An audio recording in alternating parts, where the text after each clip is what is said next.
Welcome to Reidfest, a celebration of Robert R. Reid, his typography, his graphic design, his letterpress printing. This is an evening to celebrate Reid's many accomplishments.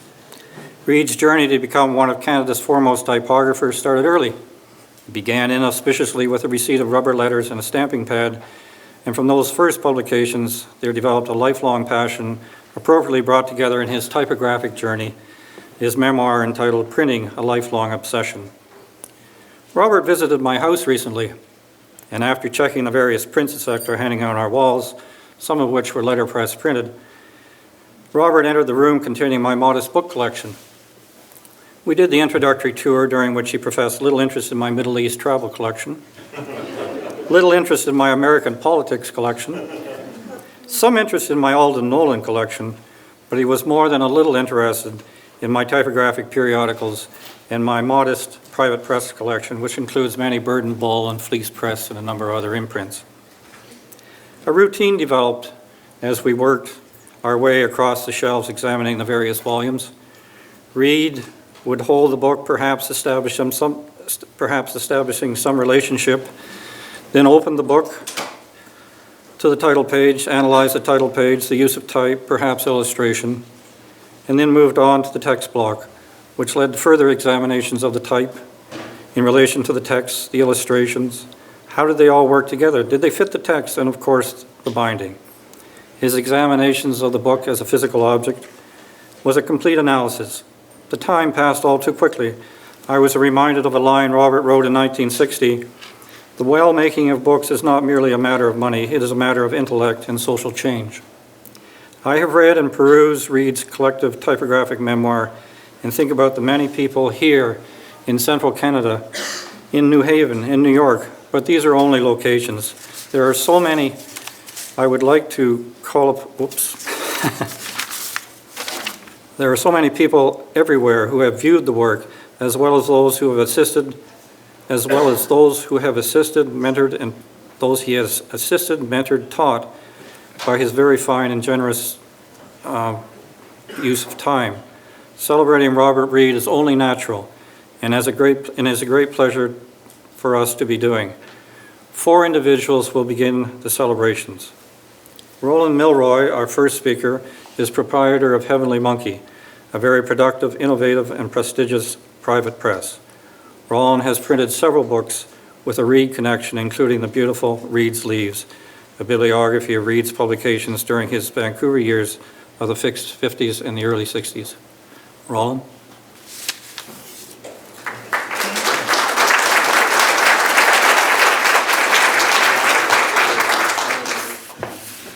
I was going to say, the speakers get better after me tonight, but actually I'm only the second worst speaker tonight. So sit tight. I'm probably the only of 2 who have to follow a script. Thank you, Ed.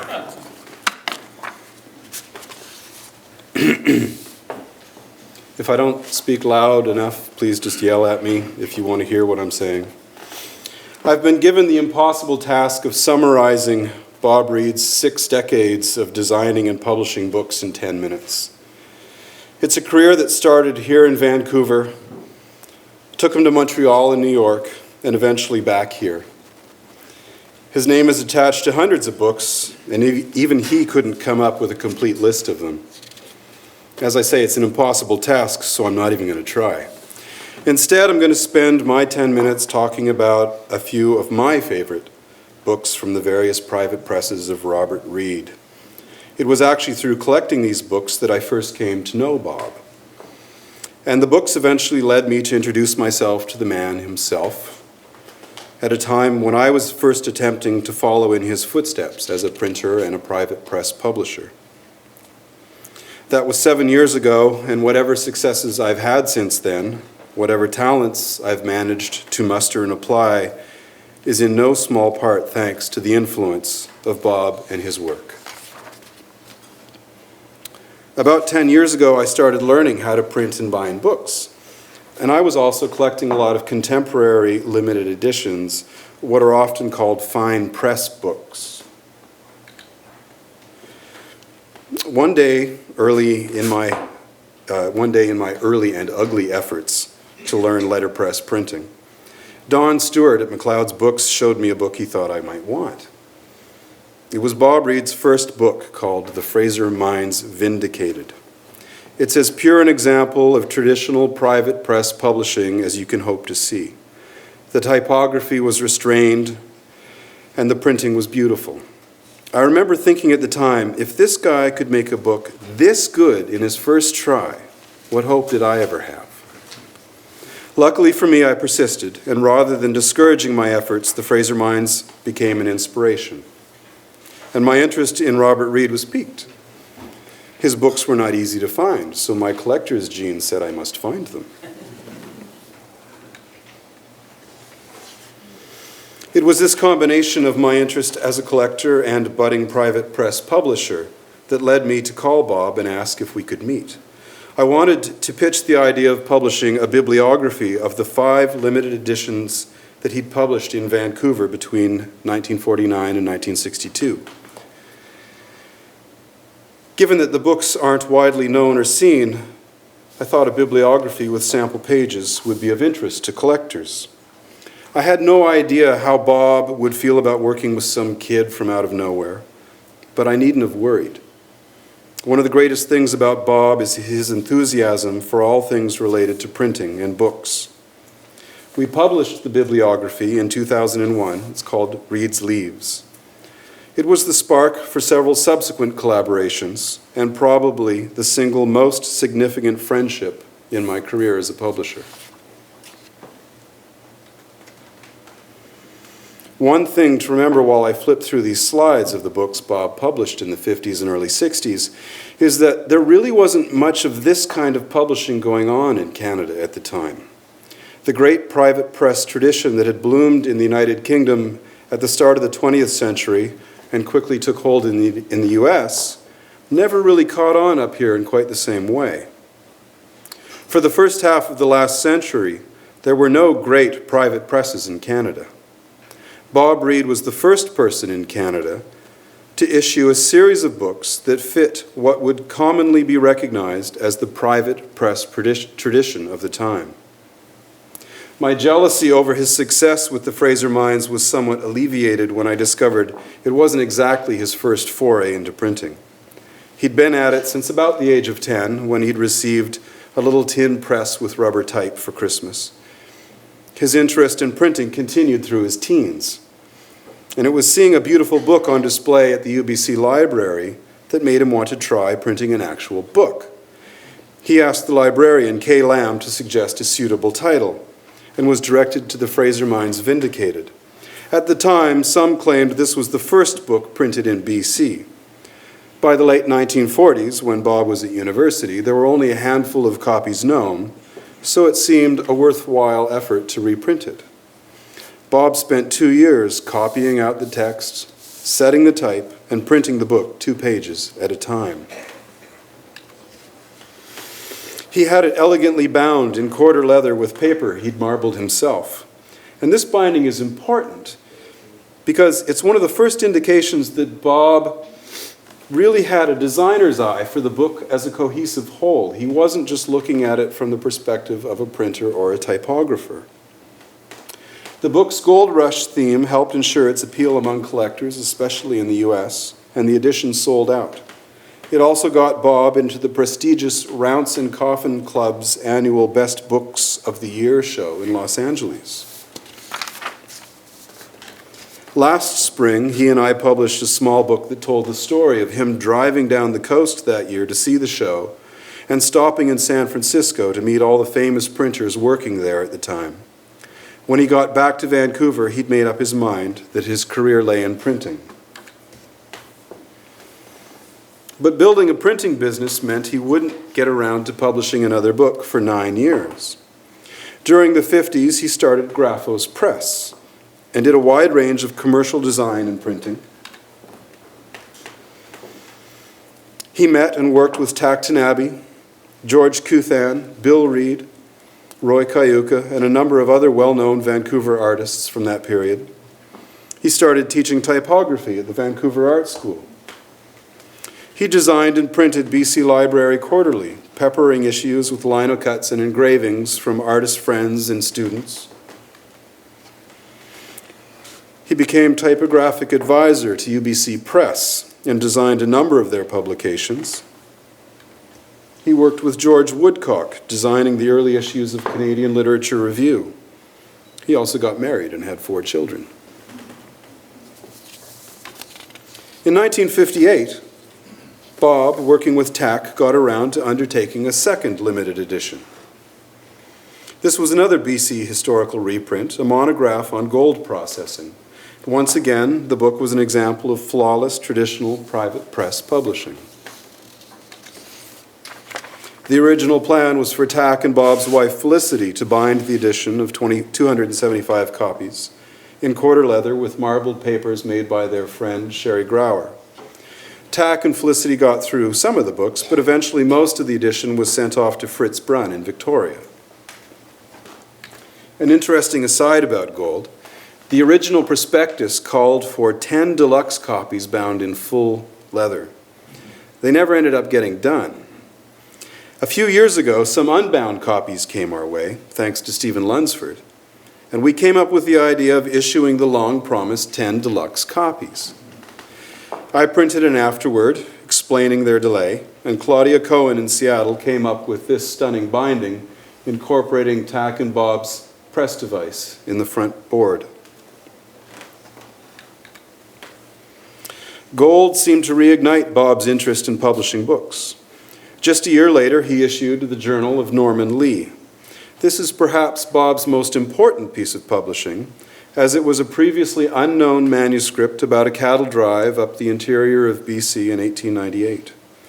Bob's edition was just 100 copies, issued in quarter leather, bound by Fritz Brunn, but a trade edition using the same setting went through multiple printings in the following decade.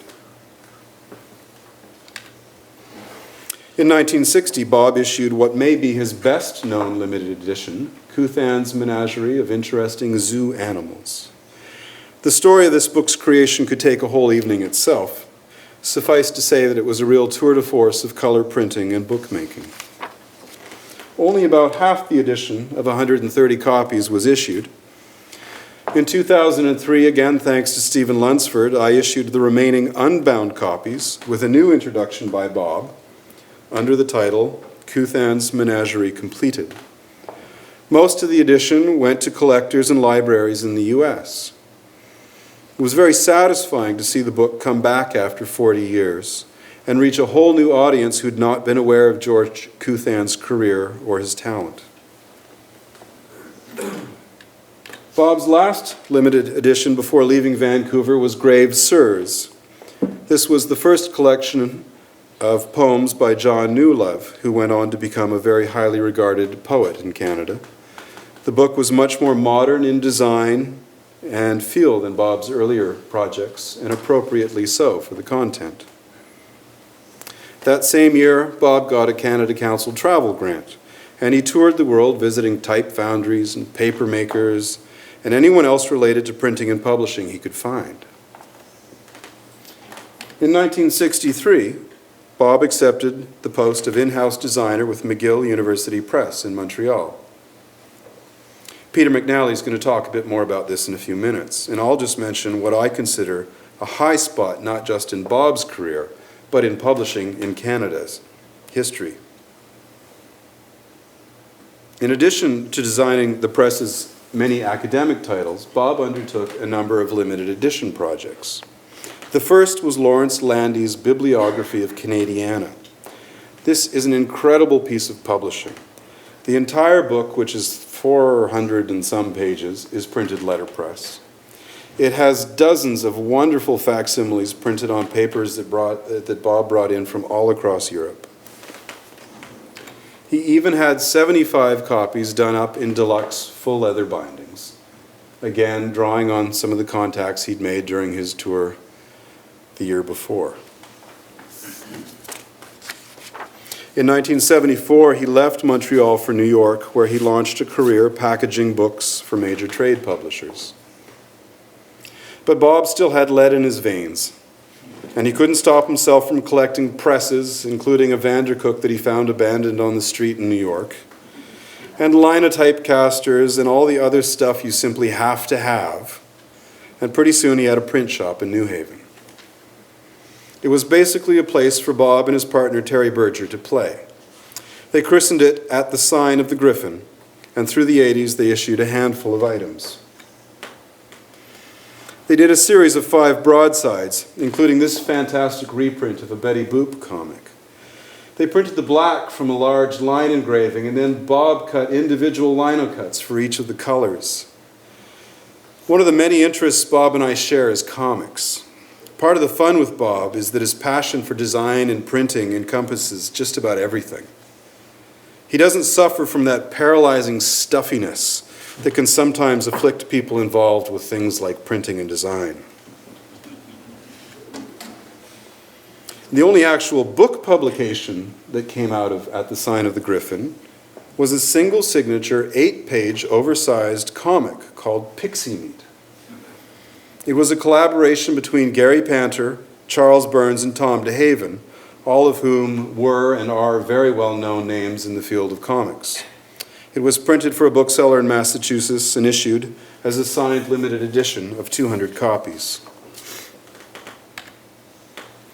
Bob's return to Vancouver led to a rebirth of his private press activities with a contemporary twist.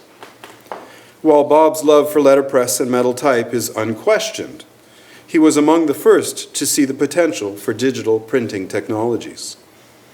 Over the past 7 years, he's designed and digitally printed over a dozen limited edition books, including his own memoirs, which Eric mentioned, which I think expanded to 9 volumes. He's done a number of collaborations pairing contemporary artists with texts by Shakespeare and Kafka, and most recently Lewis Carroll. A number of these, including I think at least 3 brand new books, will be on display tomorrow at the Ways Goose. And if Eric will indulge me for an extra 2 minutes, I'm going to go off script for a second, because when we were talking tonight, I remembered a story. In 2001, when Bob and I finished that bibliography that he and I first did, we gave a talk similar to this one. I can't remember where it was for the life of me, but it was a room just like this. It started at 7:30, everyone's there, the talk started. Bob wasn't there. So the talk had to start, so we started. And for the first 10 minutes, every time some poor person came in late, I would stop talking, and every head in the room would look to the door to see if it was Bob finally showing up, and the poor person walking in would sort of feel terrible. Finally, Bob showed up, and he'd just kind of forgotten that it was that particular night, but he was there, and the night went off just great. As I said, one of the greatest things about Bob is his enthusiasm for all things related to printing and books. And the enthusiasm extends to anyone wanting to try their talents in the field of publishing. He's always available to anyone wanting help. He certainly has his own opinions and tastes, but these don't interfere with his enthusiasm and encouragement towards others, especially beginners. I can see how he would have been an inspiring teacher. I am extremely fortunate to have been influenced by Robert Reid, in person and through his books, early in my career. He's been the greatest friend and mentor I could hope for. Thank you.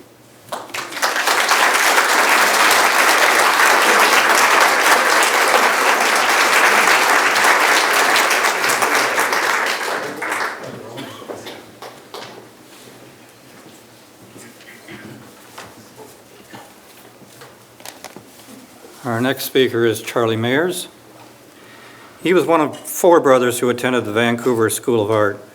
Charlie was the only brother to take the graphic design course offered by Robert, who referred to him as outstanding. Charlie went on to a successful advertising career in Vancouver with Baker and Lubbock, and to later operate his own firm, Dome Advertising. Recently retired, Charlie has returned to producing books. He will speak about those creative days at the Vancouver School of Art.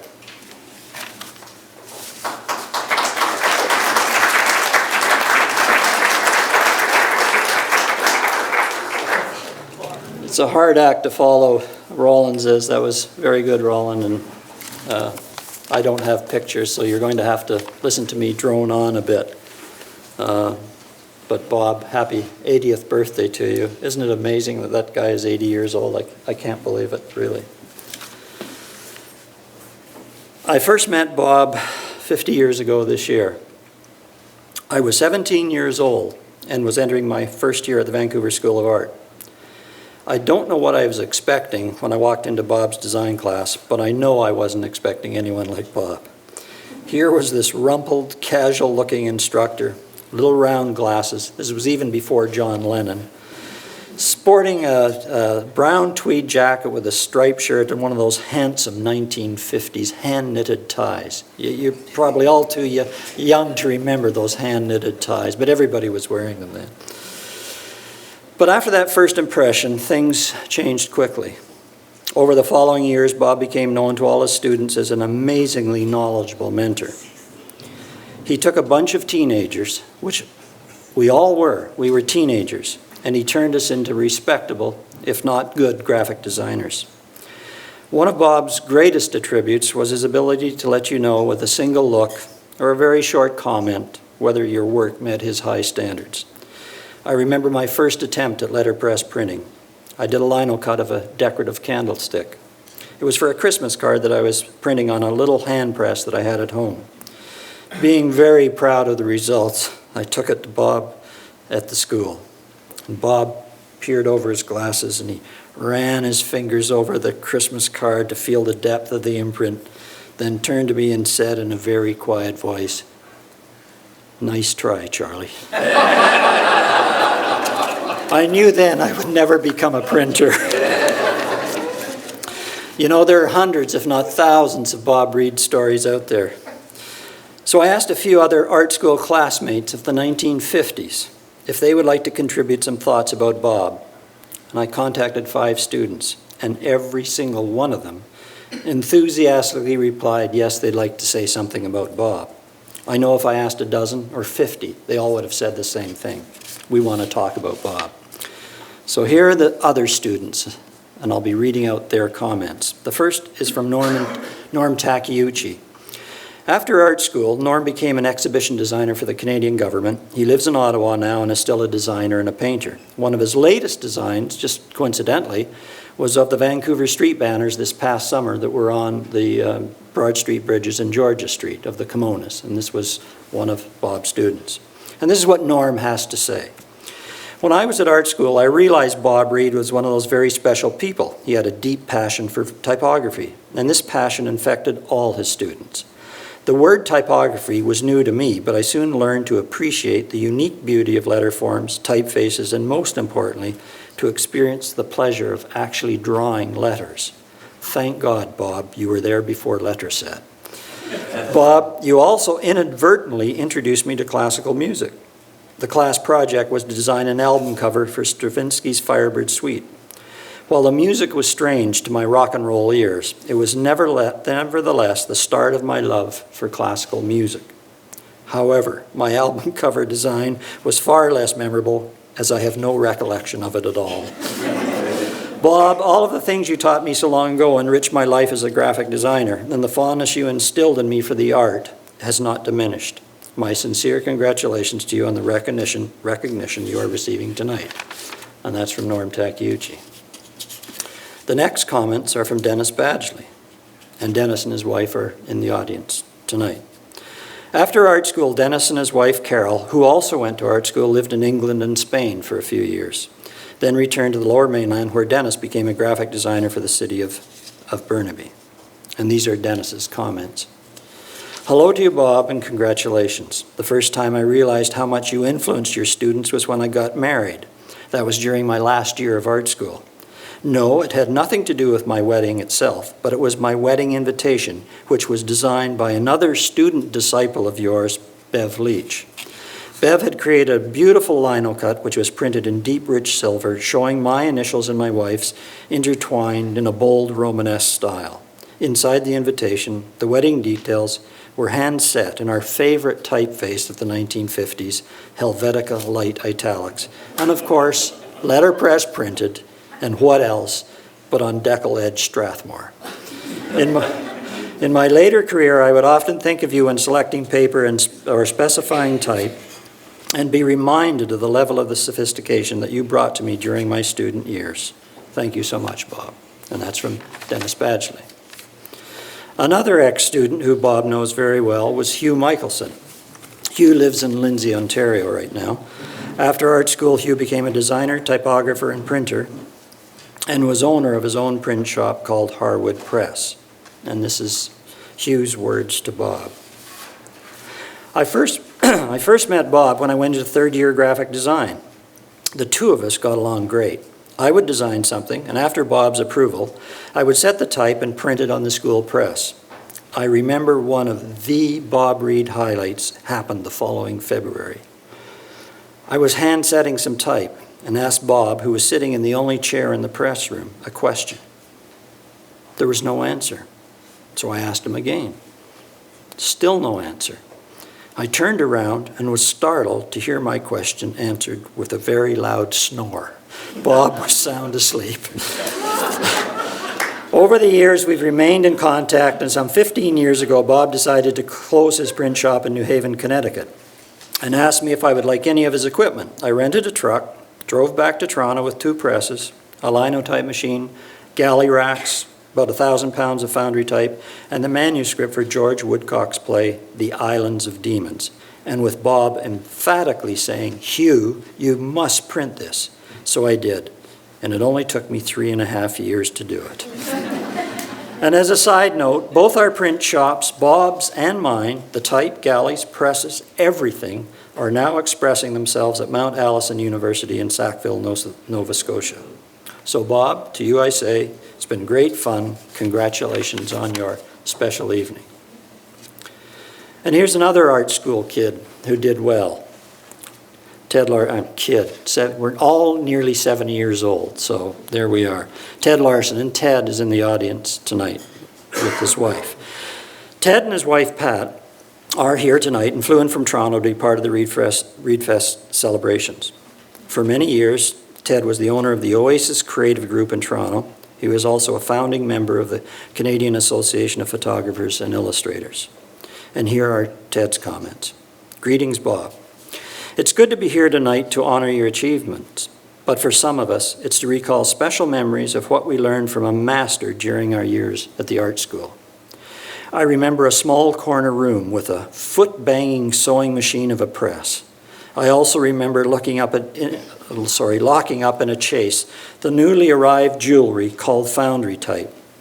I believe it was old-style Caslon with all the swashes and some dingbats to boot. And who can forget printing hundreds of Christmas cards only to find out when we folded them, the images were on the back. Yes, Bob, through you, we learn from our mistakes. But Bob, I do blame you for making it difficult to read a book. Most people say you can't judge a book by its cover. But because of your superb teaching, I judge a book by holding the paper up to the light to make sure the pages back up perfectly and the lines are justified. I check the paper for the right impression and then scan for texture, rivers, and typos. Eventually, when I get to read the book, I've already taken a trip that most bibliophiles haven't even thought of. Bob, you gave us students great passion for typography and printing, but you also gave us great passion for paying attention to details and attempting in life to reach for higher ground. Thanks, Bob, for being a terrific teacher and friend. And Ted ends this by saying, in very large type, and Bob, it wasn't me who pied the type in class. The last student is another good friend of Bob's, Keith Branscombe. Keith is currently a Toronto graphic designer. He was also the assistant managing editor at the Toronto Star and art director for Chatelaine magazine. The current iconic masthead of the New York Post was also designed by Keith. And these are Keith's words about Bob. I first met Bob in a cafe across from the art school. There was Bob, wrapped around his coffee looking at Life magazine. To my surprise, he looked up and said, "Hi, like to join me?" I was thrilled. Imagine, Teacher Invites Keith. I was a 17-year-old freshman from Uranium City, Saskatchewan. I didn't even know his name. Bob spun Life magazine around so I could see the double-page spread he was admiring.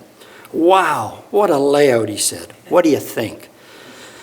I'm thinking, photography? So what? It's just photos. So I blurted out, geez, it's only Life magazine. It's all mostly photos. Bob thumped his finger on a large photo and said, yeah, but look at the dramatic way someone cropped the photo. Huh? I'm thinking. You mean they don't show the photo the way it was took? That's exactly the way Keith talks, by the way. Then Bob swept his hand in a grand flourish over the 2 pages and said, it's all here. It all makes the story clearer. The crop, the page design, the typography, they all work together. And from that point on, Bob's enthusiasm for typography, page design, and printing easily nudged me towards a future in publishing design. Before Bob, I never thought type was anything but words. Now, because of him, graphic design and typefaces are passions.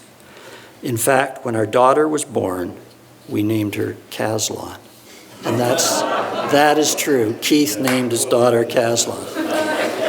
And he ends up by saying, and not only that, Bob was best man at our wedding. Thank you, Bob. You continue to inspire and encourage us all. And I will just sum up here with a few more words of my own.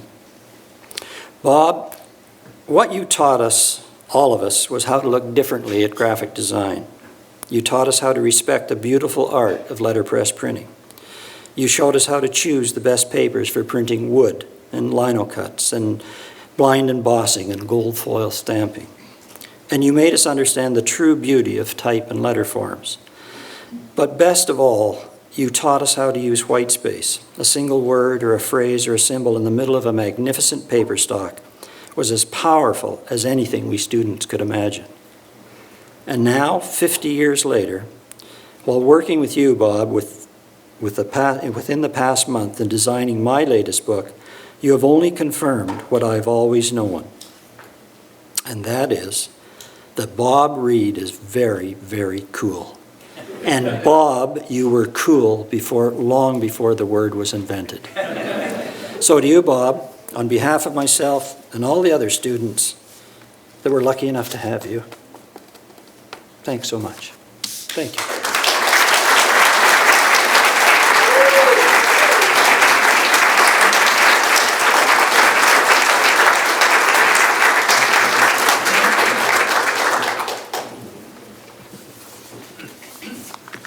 Our next speaker is Peter McNally, who is a professor at the McGill School of Information Studies.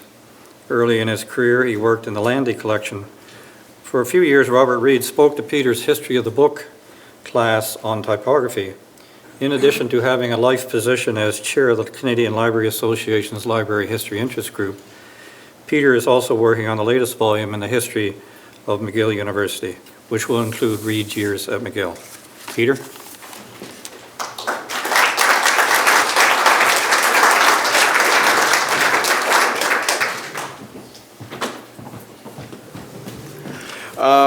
Hello. Thank you very much for this kind invitation to speak this evening. And I'd like to thank in particular Eric Swanick from Simon Fraser University and Howard Greaves from the Alcuin Society of Canada. It's a great pleasure to be here. And I should add that I do bring special greetings and congratulations to Robert Reid from his old friends. Elizabeth Lewis, with whom I had dinner last week, who was Rare Book Librarian when you were there, Donald Hogan and the McGill Rare Book staff, Pam Miller and the Oser Library of History of Medicine crowd, and Dr. William Findell, Director Emeritus of the Montreal Neurological Institute and Hospital.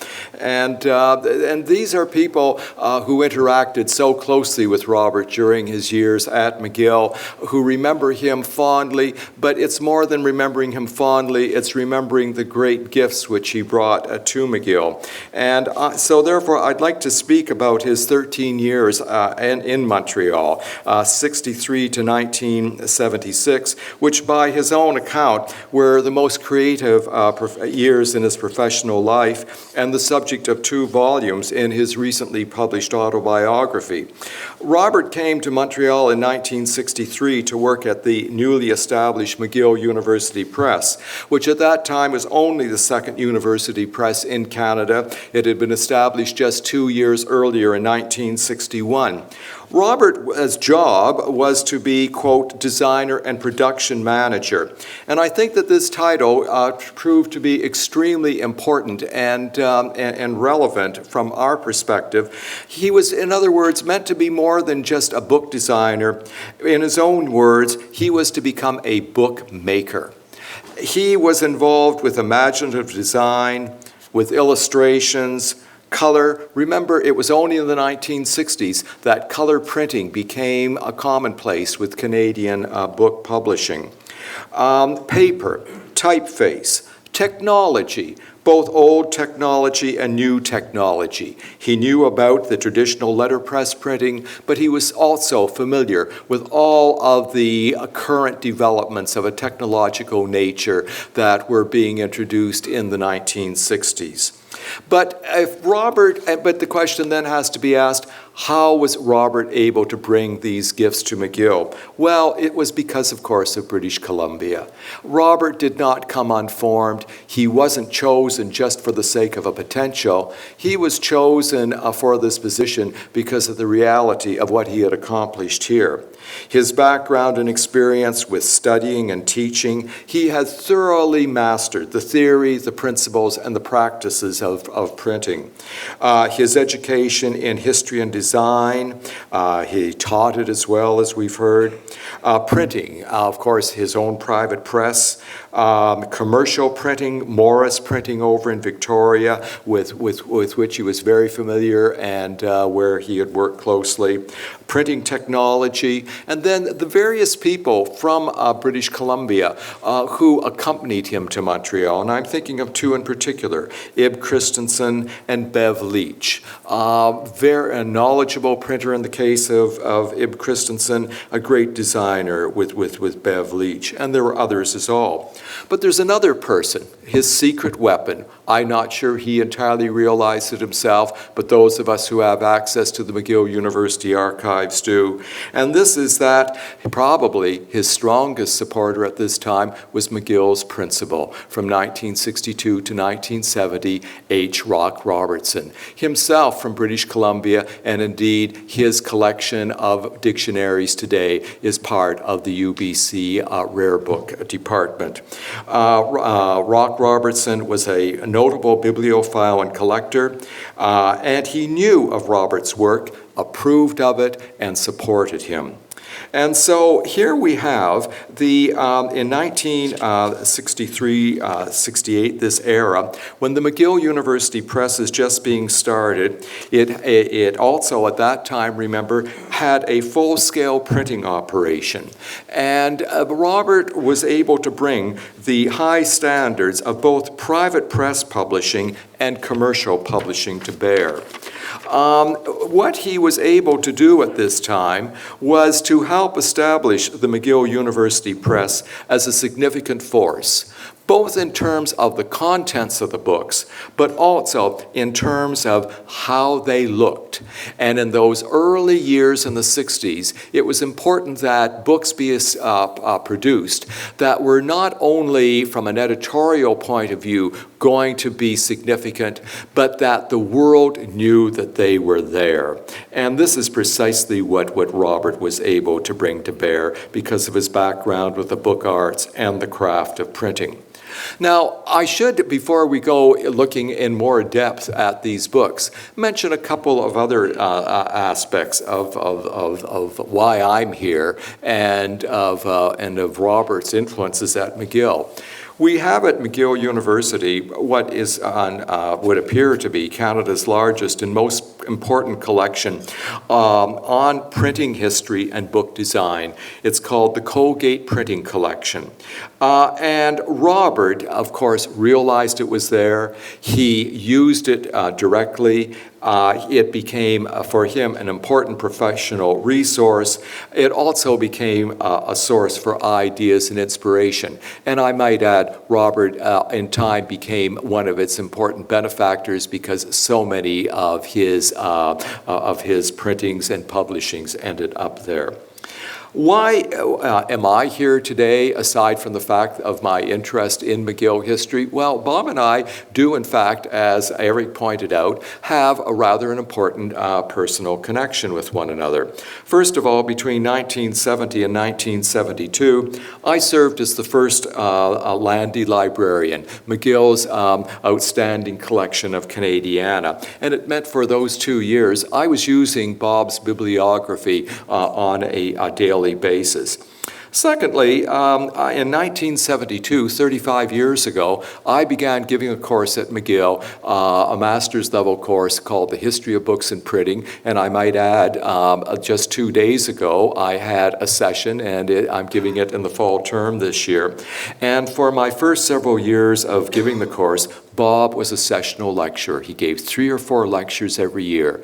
They were inspirational for the students. They were inspirational for me. Bob was able to convey the theory, the practice, the principles so effectively. And then, finally, not everyone may know this, but Bob and I share an enormous and avid interest in collecting royal commemoratives. And we spent countless hours comparing our collections of royal ephemera and extolling the virtues of the Royal Hudson and the Royal Tour of 1939. Now, with all of this as background, what are we to say about Bob? Well, in the annals of Canadian printing history, book design, by any standard, he is one of that small handful of outstanding leaders in the field. And I would go further, and I would say that during the 1960s and 70s, he was undoubtedly Canada's leading book designer. And I think that that is a statement that I can make without qualification. We've already heard from Rollin talking about the Landy bibliography. And the Landy bibliography, just take a look at this title page with that wonderful title extending along the recto of the facing page, the Lawrence Landy Collection of Canadiana. This is one of the great hallmarks of Canadian publishing and printing, and that Bob should have had the imagination and the nerve to have done something like this. Nobody else at that time would have been able to have thought of doing something like this, so he changed the title page from being merely a very traditional sort of thing that would be in keeping with its content to something that suddenly became very avant-garde. I think that opening of the title page is absolutely spectacular. And as has been mentioned before, it is undoubtedly the most beautiful book that has been published in Canada. And the fact that it should have been done commercially is remarkable and done by University Press. Wakusta the Prophecy. This, again, was a wonderful piece of color printing, and I have to let you in on a little secret. Do you know that this reproduction looks better than the original? The colors are even more vivid. We have the original in the Landy collection, but and the Landy bibliography, I'm sure everybody in this room is familiar with it, is just filled with wonderful facsimiles of pages and title pages. It's really quite remarkable. And of course, it was done with letterpress. At the time, it created consternation and unease. It cost an awful lot of money. Will we ever recoup the cost? There was hand-wringing, there was moaning, there was bemoaning. But you know, the Landy bibliography has stood the test of time for its outstanding design, and the McGill University Press, with that book, established its reputation, which has carried it through subsequently to becoming the McGill Queen's Press. This book, this was Willis Neurosurgery. This is considered to be the first great book in the field of neurosurgery. Dr. William Feindow, who is now almost 90 years old, edited this particular edition of it. Bob gave it absolutely spectacular treatment. Well, it was letterpress, beautiful paper, and again, this wonderful traditional look. And you look at this illustration at the side and you think it's just another illustration. Go and see the original, and you won't think that for a moment. The dimensions, the look of it, the design. It was a beautiful piece. And then, of course, the bulk of the book was facsimile reproduction of the first edition from the 17th century. Portrait of a Period. Undoubtedly, this is the finest photographic book that has ever been done in this country. It goes for terrific prices at antiquarian book fairs. It became a collector's item almost from the very beginning. The quality of the reproductions, which were done directly from the glass negatives in the McCord Museum, were of the highest quality. They have never been surpassed in any printed book which has been produced in this country. And remember, this book was printed 40 years ago. It is, if these three books alone, the Landy Bibliography, the Willis, and the Notman Portrait of a Period, these were only three, but as monuments to what Robert did, but as monuments to Canadian printing and book design. That means that Canada can always hold its head high, and we know that we match the highest standards to be found anywhere in the world. Now, the other wonderful thing about Robert was, of course, the printed ephemera. And I think that these sorts of things that he brought out were just lovely. I just took some of these because they were such fun examples, and we have a massive collection of them at McGill University. Why did I choose this one? I don't even know. I took a look at it, and it just caught my fancy. And the wonderful thing with Bob is there's always something to catch one's fancy. This blend of the historical and the contemporary, which he was able to bring together, I think informs us, our appreciation. This, I think, was a lovely piece, the Hide-a-Bear Mother and Club, and this was just another example. Don't you love this one? The second annual Barn Dance and Sleep-In. This was Ib Christensen. Every year he'd do a big picnic, a big lay-in at his country home just across the Ottawa River in Ontario. And this was the type of thing that they would produce just for an ordinary invitation, inviting people for a weekend. Bob, Bev Leach, and Ib Christensen. This was a lovely book that Bob also produced, H.S. Burkett for the sake of the medical faculty at McGill. It could have just been a very, very ordinary book, but again, realizing its content, he understood that it needed something traditional, but yet gave it the highest quality of the design, the typeface, the illustration, the layout. This is a very interesting book. For Lawrence Landy, for whom he had done the big bibliography of Canadiana, this was Lawrence Landy's personal testimony, apologia, if you will, for book collecting, adventures in collecting. And this was done not for McGill University Press, but it was done privately for Lawrence Landy and the McGill Library, but it was done with Morris Printing in Victoria. And again, this continuing element of Bob's association with with British Columbia and the printing establishment here. These for Expo 67 are a couple of the items that Bob produced. Very, very nice things that were done, and good, wonderful quality, great design. Bob also had some projects which never didn't get off the ground. This was before the flood, and this was a book that he did, worked on. Unfortunately, it was never completed, but beautiful photographs dealing with the interior of British Columbia. For McGill University in 1968, there was launched an official newspaper. Bob and Bev Leach worked together, putting together the McGill Reporter, which won prizes for design. So in other words, Bob was working with the very elite, the high-end things, but he was also prepared to work with the day-to-day things that we were also producing. This is an example of just an ordinary program for a musical event. The music faculty had no money. They usually couldn't afford to pay. Bob still made the effort. He did the designs. He got out good things. I personally picked this up. I went to this concert, and I was so struck by this announcement that I very, very carefully just picked up a copy and brought it back to the rare book department. I knew very little at that time about book design, but I looked at this and I just thought, this is too incredibly beautiful to throw away.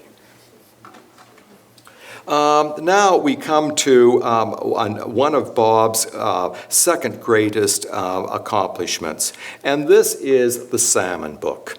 And the Salmon book, very few of you have seen it. It was only published in 2,000 copies. It had spectacular design, layout.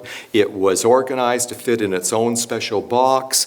It had these wonderful illustrations that were done by Bill Reid, also, of course, from British Columbia.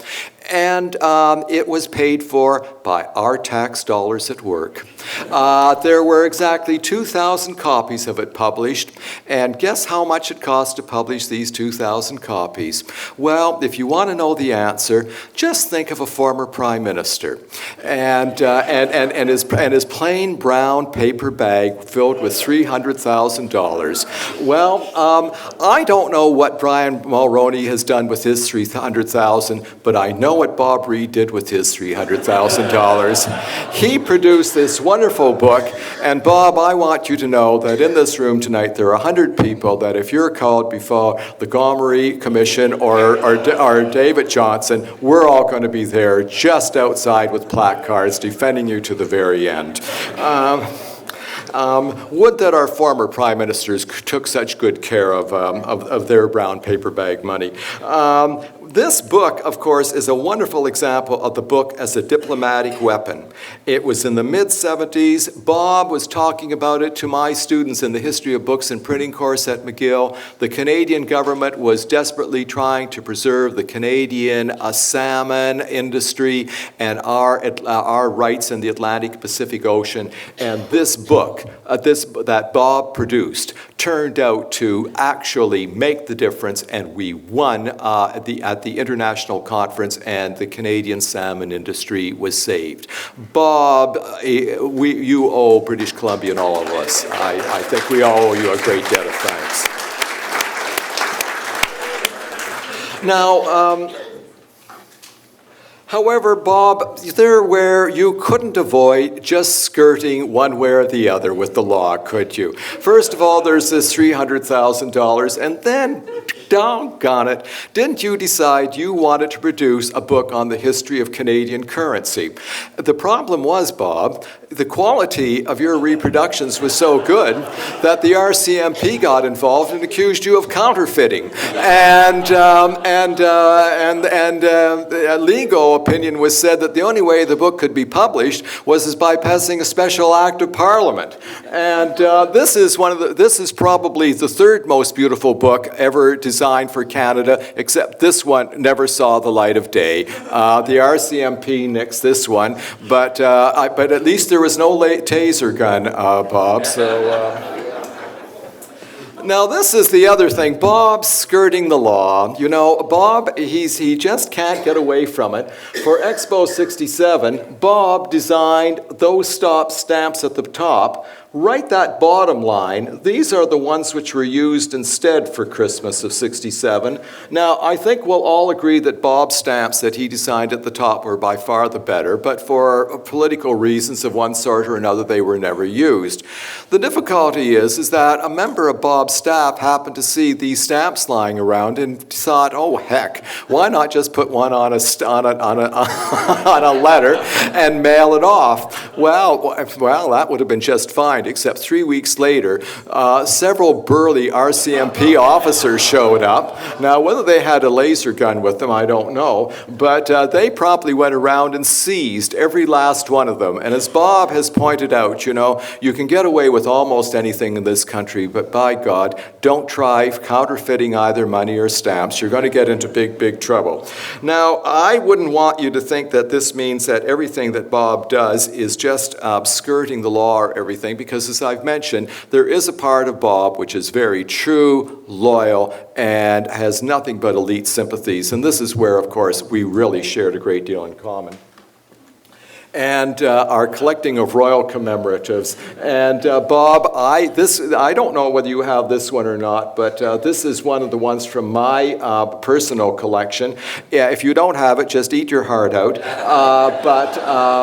But in volume 2 of your McGill memoirs, you have, I think, the week following this one reproduced, and this is the one the week before. And so we, Bob and I, we're both strong monarchists. We're loyal to the very, very end. And as a result of you, Bob, I must say that my own collecting of royal commemoratives took a very different direction, because I started looking much more closely at design than, I must confess, than I ever did before.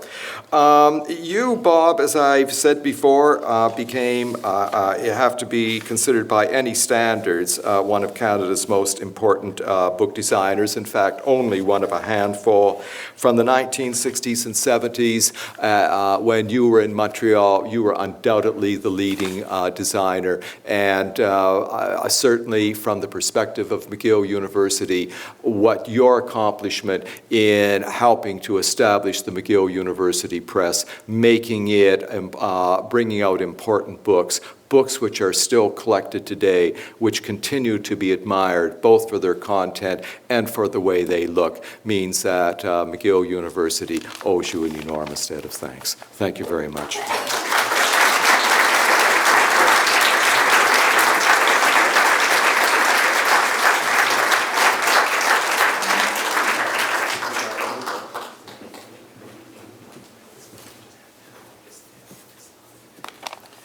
Internationally acclaimed artist Takao Tanabe worked closely with Robert Reid on several publications, taught with Robert at the Vancouver School of Art, and has contributed significantly to the printing and graphic arts scenes in Vancouver.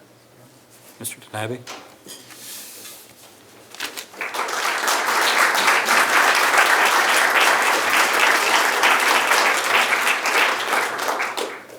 Ladies and gentlemen, Robert Russell Reid, a really good old friend. But apart from being a friend, I have to tell you about, I'm not involved in the printing business, so I can't talk the way the other three have talked about so enthusiastically about Bob and his printing career. I have to go back earlier. I should have started the process. Back in 1952, I came back to Vancouver for the first time in 10 years, and I had lunch with Joe Plaskett, and he said, I'm having an exhibition, and I have the name of a printer. I want to have an announcement printed. So after lunch, we walked down to West Pender Street and looked in the window of this long, old building, and printing presses marching down through the room. And I said to Joe, this guy's a big shot, it's going to be expensive. So we went in and said to the fellow, Mr. Reid, and he said, no, you want that fellow in the back. And there was Bob. He had one automatic press and another smaller press, and type cases around. And I have to tell you that both Joe and I were very impressed with this fellow because he had on beautiful striped dress shirt, beautifully tied tie, sports jacket, polished shoes. And he dressed like that all the time. Running the press, he'd take his jacket off, roll up his sleeves, and that would be it. Well, maybe he tucked his tie into his pocket. But so Joe handed him the copy and said, I need an announcement printed, please. This is 1952. I'm, naive kid from Winnipeg and Banff and so on. So Bob took the copy, went to a cabinet, pulled out some type, or I didn't know it was type. It was just bits of metal. And he put it into a small tray and said, just hang on, Joe. You can proofread this, and then I'll design something for you once we get the copyright. So he inked up this thing, put in a piece of paper, ran the press. I guess he pedaled the press because it was the small platen press. And by God, it's magic. There it said in type, you are invited to. I was flabbergasted. I just couldn't get over it. I never thought about how things were printed. And there he was.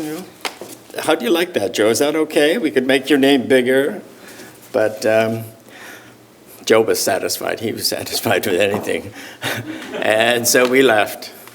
But on the way out, I said to Bob, I don't have a job. Do you mind if I come down and watch you do this magic stuff? And of course, he said, fine. I guess I went down there 3 or 4 days the following week, and I was hooked.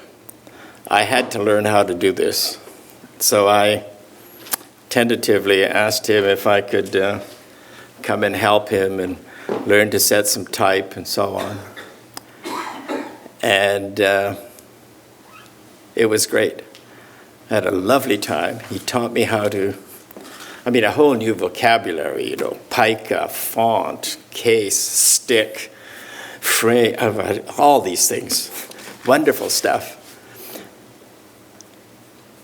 So life went on. I learned how to set the type. I learned how to do a little bit of pushing around, design a few things. And there were lots of architects starting up. And some of the jobs that we printed were for various architects, announcements, letterheads, that sort of thing. And in the springtime, 53, Bob came in one day and said, there's an Emily Carr Foundation scholarship going, and here's the information. Why don't you apply? So how could I possibly win a scholarship? I was studying, I had trained in the East. I'd been in Winnipeg and in New York.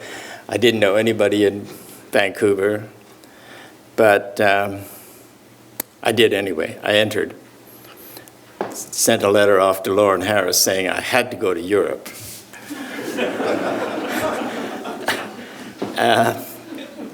Perhaps a month later or 6 weeks later, I came in and Bob said, there's been a phone call for you from Lauren Harris. And here's his number, call him back. I said, oh yeah, sure.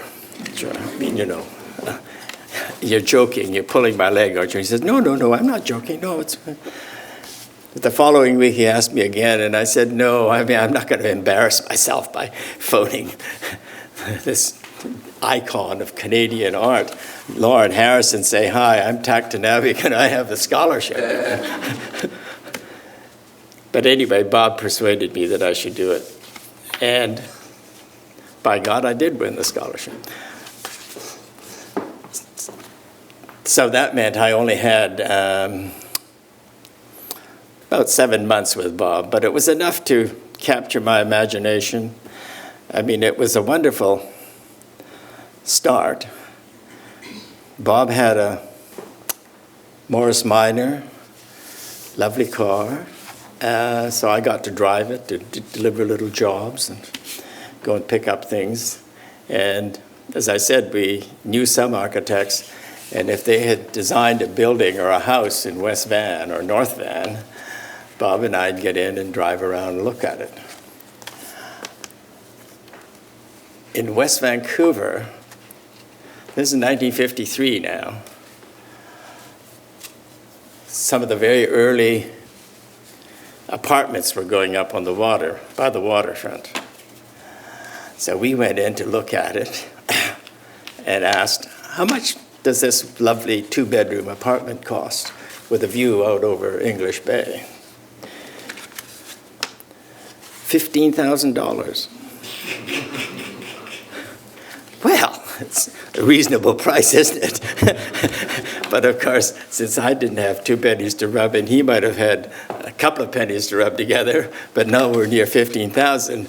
But it was something to look forward to. I left town in May '53, thinking that's a wonderful adventure. Thank you, Bob. And I went off to Banff to work at the school. Since I could get board and room there, I could save a bit of money. And the scholarship was for $1,200 to last me for 1 year.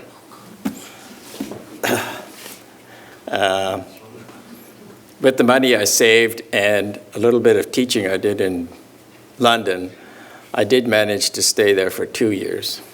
So it wasn't bad. 56, came back to Vancouver. I was married, phoned up Bob, he is married, and because he has started a family, he's got a full-time job at the print shop at the Grant and Man, I think it was. And, but I just needed a few dollars because I wanted to be a painter, and I just needed to make a bit of money for rent and food. So I asked him if I could start working again with him. And those were very good years. Bill Duthie started his bookstore and wanted all kinds of little things printed.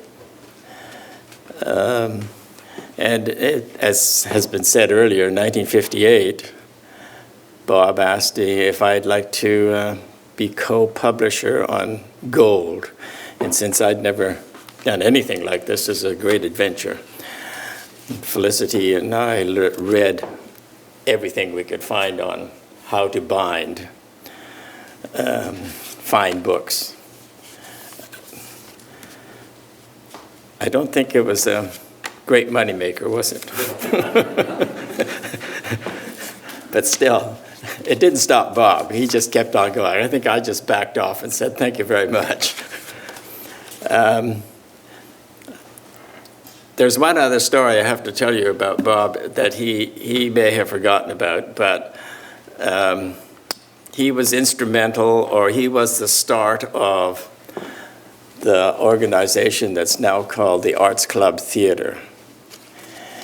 And I think it's about 1958 when Bob, who's always looking for something to print, said, wouldn't it be wonderful to have a magazine that covered all the arts,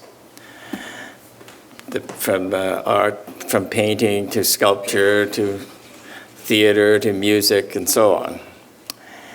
And he had a few contacts. We went to chat with them. And I remembered a fellow called Bob Orchard that I'd met in Banff, who was a theater director and was then working for the CBC. So I phoned up Orchard, and Bob and I went for a drink, talked about the magazine, and Bob Orchard's response was, that's a wonderful idea, it's something that we need, but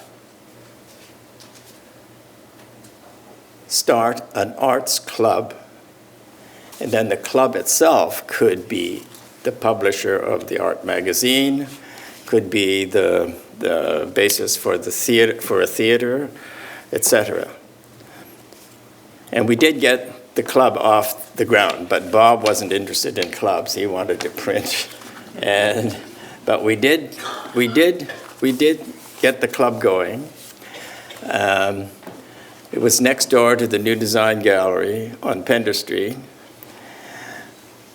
And since I was semi-unemployed, I became the sort of gopher and the general foreman trying to get the building or the room fixed.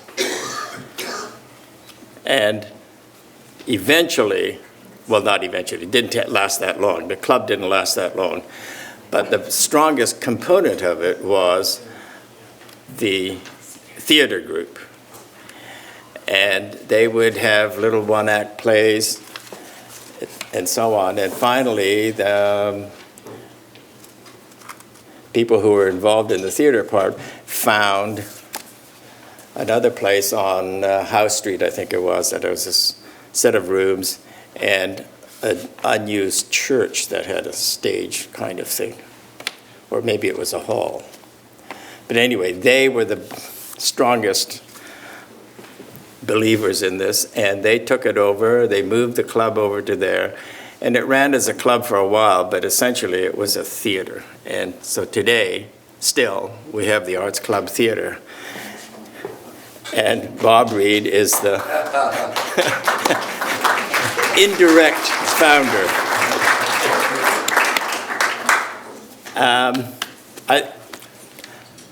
In 1959, I left again. It's been a story of my life, I think. I just come and go.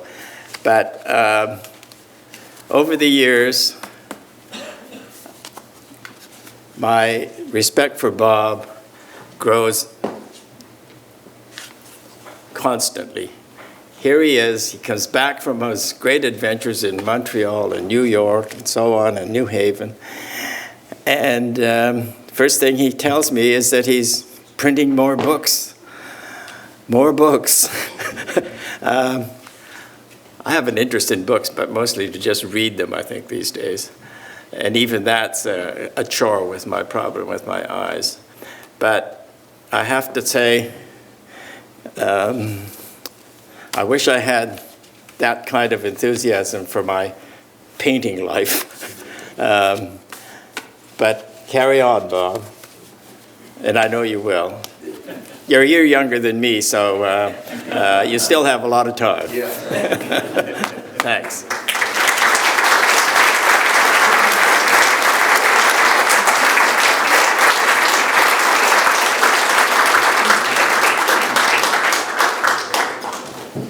This part of the program is an open mic session, so if there are any comments from the floor that anybody would like to raise, please feel free to do so. There's a couple mics back in the back further, and you may come up here if you like.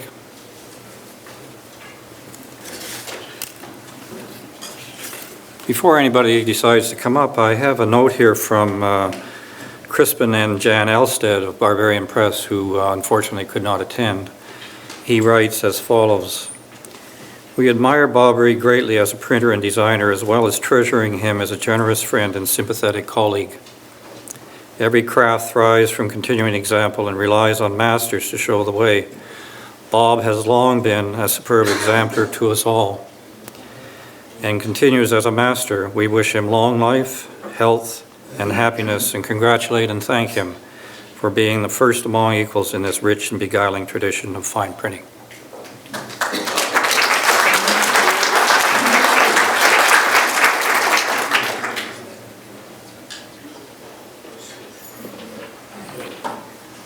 Sir. This evening have been discussing Bob for the last 50 years. I'd like to discuss Bob now. I've only known him for such a short while. And the way I got to know him is very typical, I think, of Bob now. My wife met him when he was with Tanabe at the museum here, the art museum. And he struck up a conversation with my wife. And I know he's invited him to our apartment. And this guy is a really interesting character. I never knew him before, but he's charming, he's lively, and he looks around, and I had just started to draw. I never had any drawing lessons or anything. And he said, "That is really great stuff you're drawing." Who is this guy? What does he know about it? I just started to draw. And he said, "No, that's really great stuff. Can you draw more of those?" And so I did. And he kept telling me, "They're wonderful." And I said, "Who is this guy who can go around saying, 'It's wonderful'?" I haven't had an art lesson. In fact, I was planning on taking art lessons at Heavenly Car. And he told me, "Don't waste your time." And just have a great time. And so he said, "I think I've always wanted to write a book about Kafka and have it illustrated." And it just turned out that the next month I was going over to Kafka's hometown. And so I was the only bookstore devoted strictly to Kafka. All his books, read it, and oh my God, he wants me to translate Kafka? This is crazy. But he got all this enthusiasm, and so I said, "Well, I'll play along with this." And so I did, and he finished the book. And how he made those drawings of mine matched Kafka's biography so well. I thought, well, this guy's really something. I knew this. He said, "No, we'll put this into a book." What are you going to do that? I got this little place downtown. I can do that. And so I went down there, and he got this wonderful crew that he works with. His partners are just as enthusiastic and crazy as he is. And on this maelstrom comes beautiful work. And I owe Bob a lot for his enthusiasm, his encouragement, and that's just the way he lives. Get to know Bob in the present, not the past. Thank you.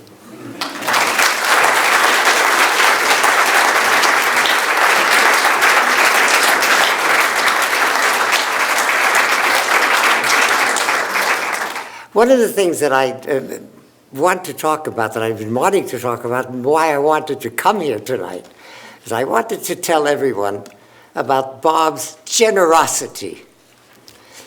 Tak mentioned the New Design Gallery, of which I was a co-founder in 1955, just about this time of the year. And I came with Alvin Balkin, and with no money. We had no money at all. We started the gallery on nothing. Well, we did borrow a little bit here and there. And we needed, I was always interested in typography. I'm an architect and interested in graphic art.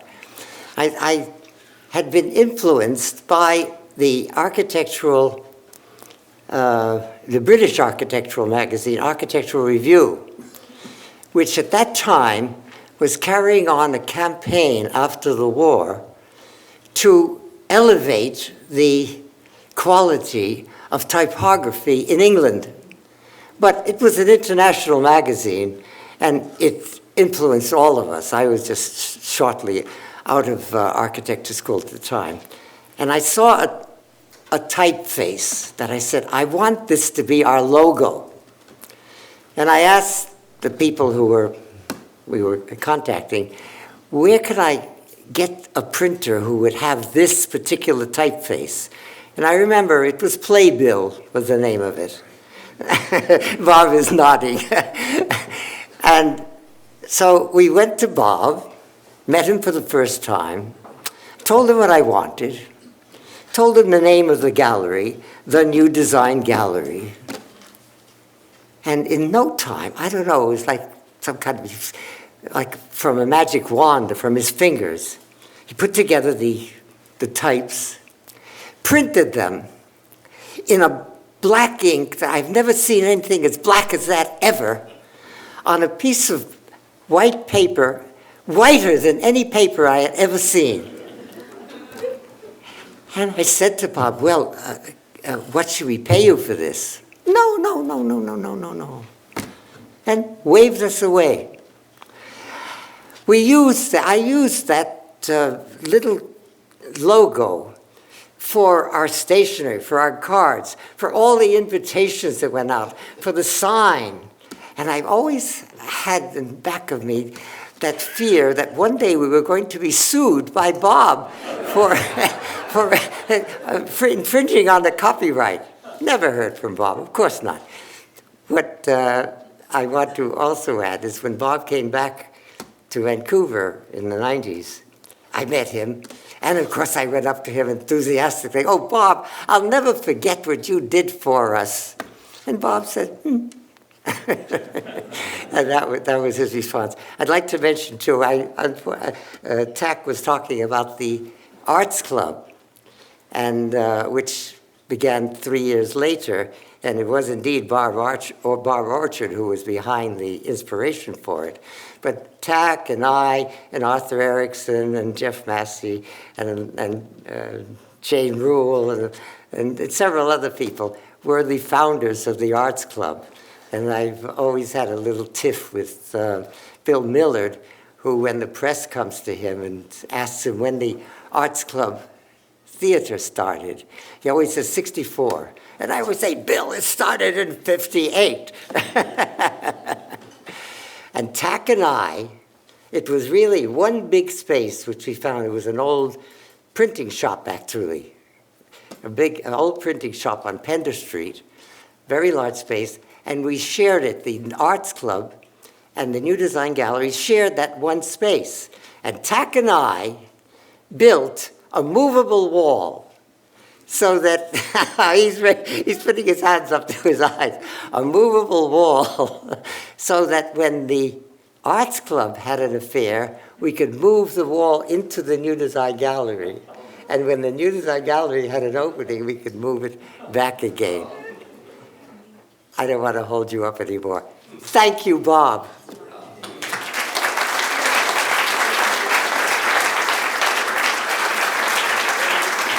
Well, anybody else would like to say anything? If not, I'll call upon Howard Greaves as chair of the Alcuin Society and longtime friend of libraries and books to thank our speakers. Well, I'm very conscious that there's some pretty high-powered bibliographic and artistic firepower in this room. And I come from the world of book sales, and chairing the Alcuin Society, I see myself as a sort of bibliographic administrator. But I do have some connection with typography. It's slight, but it does intertwine somehow with my meeting up with Bob. In 1964, the year before I left England, I did enroll for an evening course in typography at the St. Martin's School of Art in Charing Cross Road. But since I was a rep on the road with Penguin Books, I only ever managed 3 evenings. And then I came to Canada the next year and let it all drop. But it always remained an interest of mine, and it was very odd that 4 years ago, Jim Rayner approached me for taking over the chair of the Alcuin Society, and I can't tell you how fascinating it's been. The people and occasions like this, I feel I'm taking up again from that truncated course many years ago. In 1969, in fact, Bob and I met at a very good party he held in Montreal. So good, in fact, that neither of us can actually remember our meeting. But we did, and we were also at that overnight stay at Apple Farm with Ib Christensen. We all actually spent the night sleeping in the hayloft of this barn. I mean, it was the sort of thing you read about in books of a century before, probably, but we actually did it. It was remarkable. And while in Montreal, I'm very glad that Notman's book was brought up tonight, because I was with Bob, actually, although I don't think we knew each other at that moment, but I was at the publication party, and I can see clearly in my mind pages from that book. It was the most exquisite black and white photography reproduction that was imaginable. The subtlety of the grey tones there, never seen anything like it. And I was delighted about 10 years ago to see in American Photo magazine, they'd listed the 10 top illustrated books, I guess, of North America, of several decades, and Notman, I'm very glad to see, was one of them. It was I've never seen it referred to after the Montreal time, but clearly people who know that field appreciated it. Anyway, so we never saw each other for 30-odd years, and then when I joined Alcuin, we began to meet and get to know each other, and I've had this wonderful experience of going over to Bob's apartment. Now, I spent all today, as a matter of fact, trying to come up with a good description of it. It's small, it's densely packed with the most fascinating ephemera of paper ephemera of several decades. And so going through that is a treat enough. It's a sort of Aladdin's cave of paper ephemera. But along this long windowsill, he has a model railway tracks. Right. So we usually start off the afternoon playing with the trains, and we come to the visual stuff later. Bob has just completed his part of the work for, now remember, I'm an ex-book salesman and I can't resist this kind of thing, but the Society is going to publish in about a month or so's time a book, a limited edition book, on 50 years of Duthie bookstore bookmarks. And it's beautiful. This is one page from it, and I've got all the others with me. If you want to see me afterwards, you can go through them. The only thing that's holding it up at the moment is that we need biographies for about 5 of the 20-odd artists represented, and Tak, of course, is one of the primary ones, but we do know where he is. Anyway, so I got to meet up with Bob again. Anyway, so that's a bit of personal stuff there. Now, Bob, believe me, for the last while, I've been trying to get your old friend, who I was delighted to see was referred to tonight, Ib Christensen, here. He couldn't make it, but I got this letter yesterday, and I'll read it out. Up till this week, it was my intend, now intend is probably the direct translation from the Danish, but to try to make it to Vancouver for the event of the year. I've been on standby for dental surgery in Edmonton since April last. I'm still waiting for the phone call and can't take the chance of missing out on this, my event of the year. Sorry. Well, I am. I could have made it to Edmonton in 2 days by car. Oh, by the way, I should have pointed out, he's living in Hay River in the Northwest Territories, a kind of Jack London life, literally, I think, in a wood shack out in the woods. And as you'll see, this is referred to.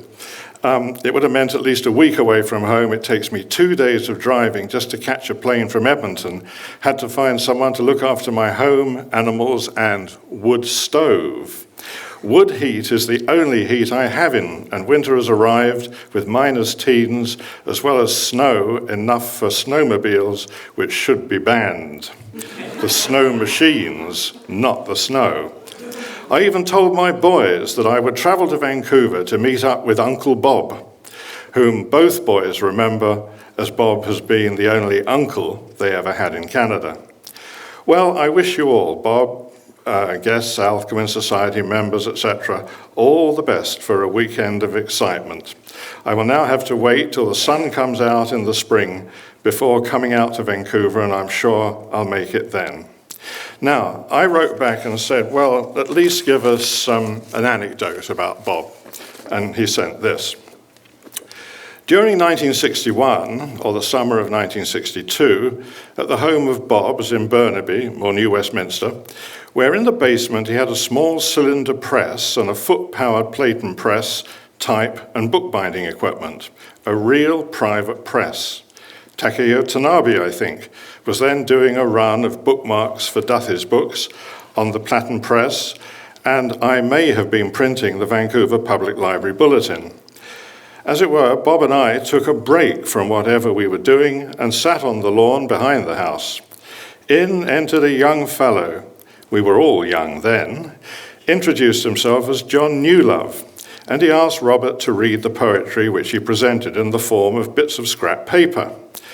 I think I might be wrong that this was the first meeting between John Newlove and Robert.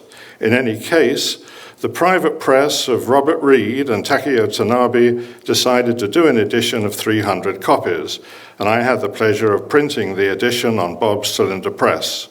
The edition, 6 3/8 by 12, 24 pages and cover, was printed 2 up, folded and hand-sewn all in the basement. I wonder if this edition of Greaves' Sirs, which we saw up there, John Newlove's poems, isn't the very first book of poetry of John's. The edition was sold through Duthie Books. P.S. This is many, many years ago, and only Bob can verify this. In any case, this edition is a collector's items. Sorry about the spelling. So there we are. There's a little something for you there from an old friend and colleague, Bob. So, this has been quite wonderful. I was going to rest these papers on this, you see. It's an old promotional thing that I can't get out of. This is the magnificent quarterly journal of Alcuin, produced by Rollin. Yes, let me keep it there. So, anyway,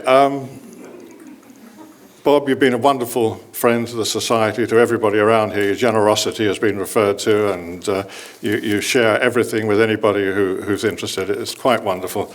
So thank you for all you've given, both to the Society and everybody in the community. Thank you.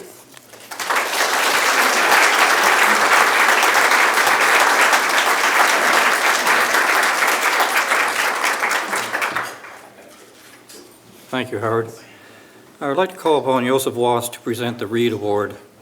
Yosef has been a long-time supporter of the series of talks, Fest, the Alcuin Society, and Robert Reid, and so much more. Yosef.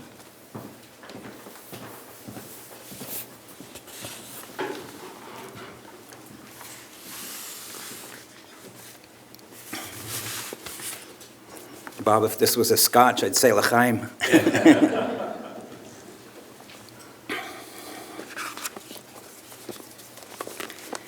It is my honor and privilege tonight to present to Bob Reid the first, well, it may not be annual, it'll be as deserving.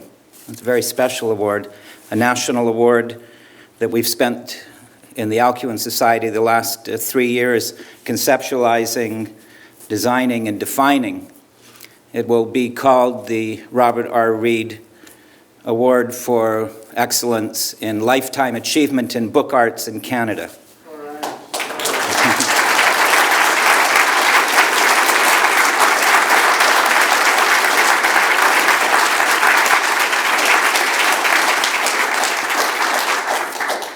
And before presenting this to you, Bob, I'd like to take a few moments for reflections.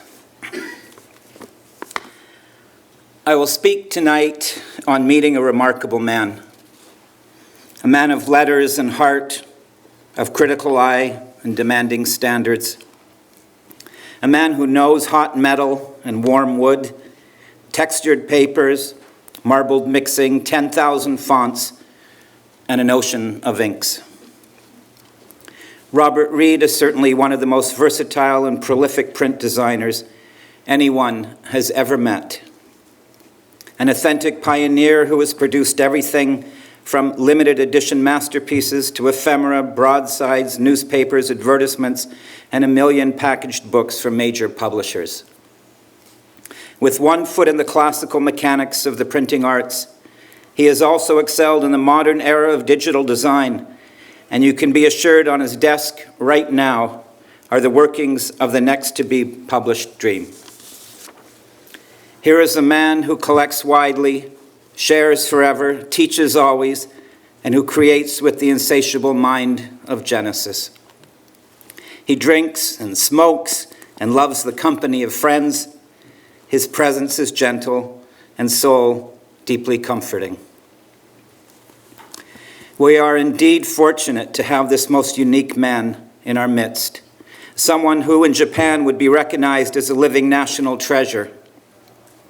Perhaps that is what we are doing here this evening, recognizing you, Bob, in spite of your genuine humility, so that we too may be inspired to do our best and most dedicated work for time out of mind.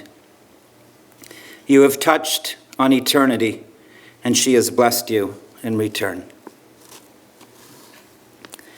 Bob Reid, as we all know, is not just an artist of the book, but also an artist of a man. Over the past number of years, Bob compiled a beautiful multi-volume limited edition memoir and catalog raisonné of his work entitled Printing, a Lifelong Addiction. Now, addiction is a strong word and could be a troubling one, were it not that this addiction was a vision to beauty, to texture, to form and design. It was printing and the book arts that first attracted me to Robert, but I soon learned to appreciate his other lifelong addictions, at least the ones that can be spoken about in public.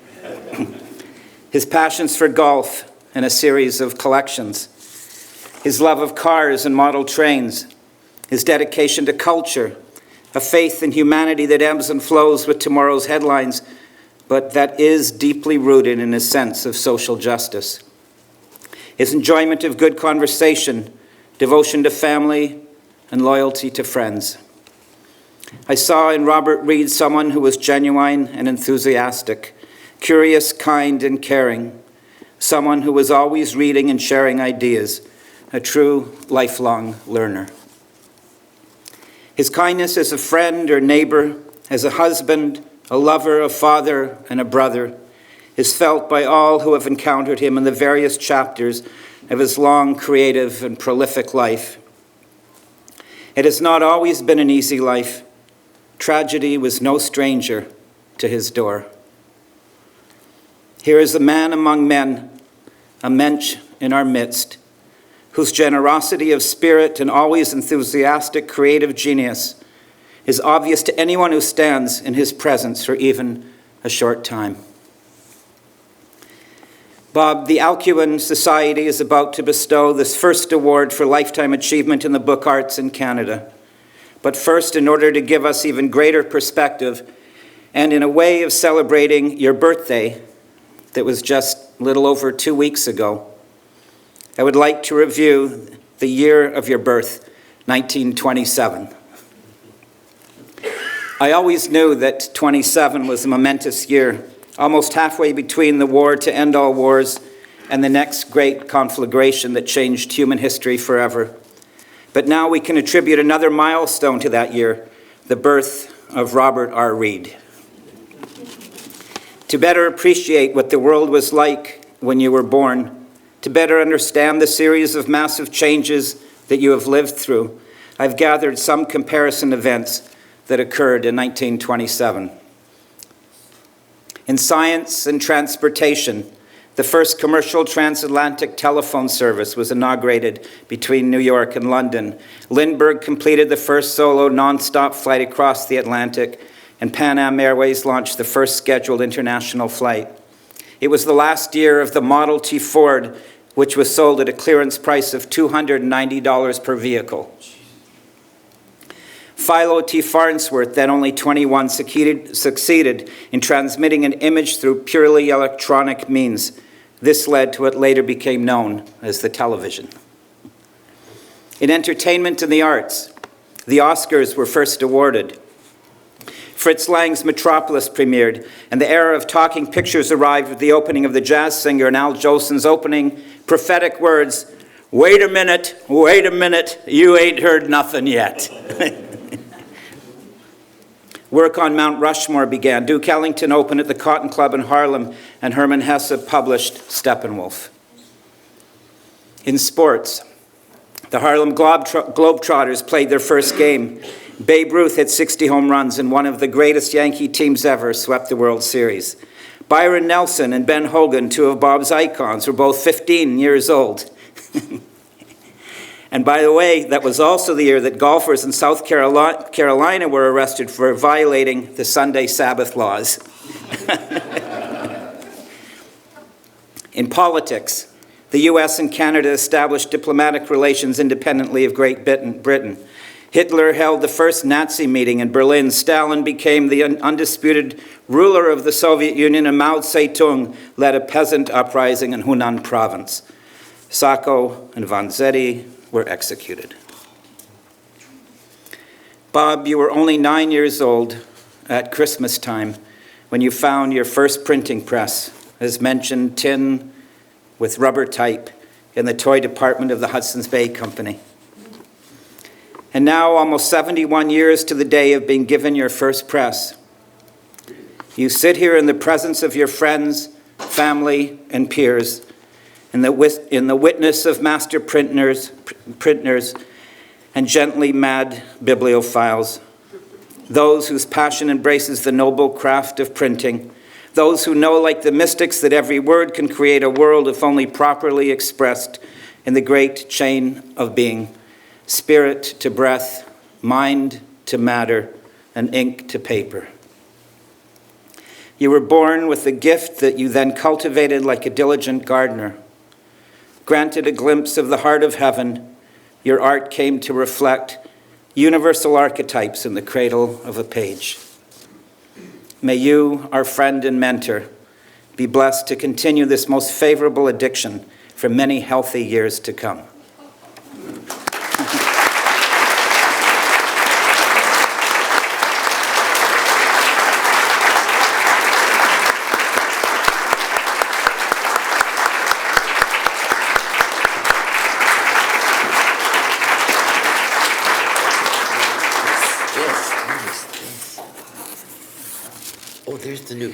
It's got the new Alcuin coat of arms on it, the official coat of arms. Is that right? That's right. When we started conceptualizing and working on the award for Bob, we decided that it can't just be a plain piece of paper. We were going to do a medal that still may be done, and we needed something that looked good on it. We said, we need a coat of arms. That took us about 2.5 years of many meetings with the Chief Herald of Canada. And we came up, and this is the first time that it's being used on this award or any place. And I'd like to read this to you, an award that I'm certain that over the next few years, this award will be recognized as the most prestigious prize for printing, design, and publishing in Canada. It could not have been named after a more deserving role model, a true exemplar of the art. Thank you. Thank you so much. The Alcuin Society, in recognition of your outstanding contributions to the arts of the book in Canada, the Robert R. Reid Award is presented to Robert R. Reid.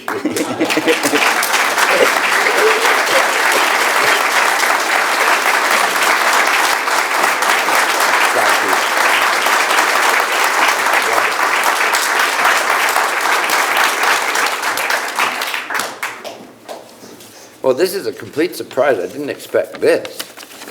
It's enough having 15 minutes of celebrity without having a permanent record of it. But I do want to thank Yosef, who made this evening possible, and I want to thank Eric, who accomplished the impossible by making the evening.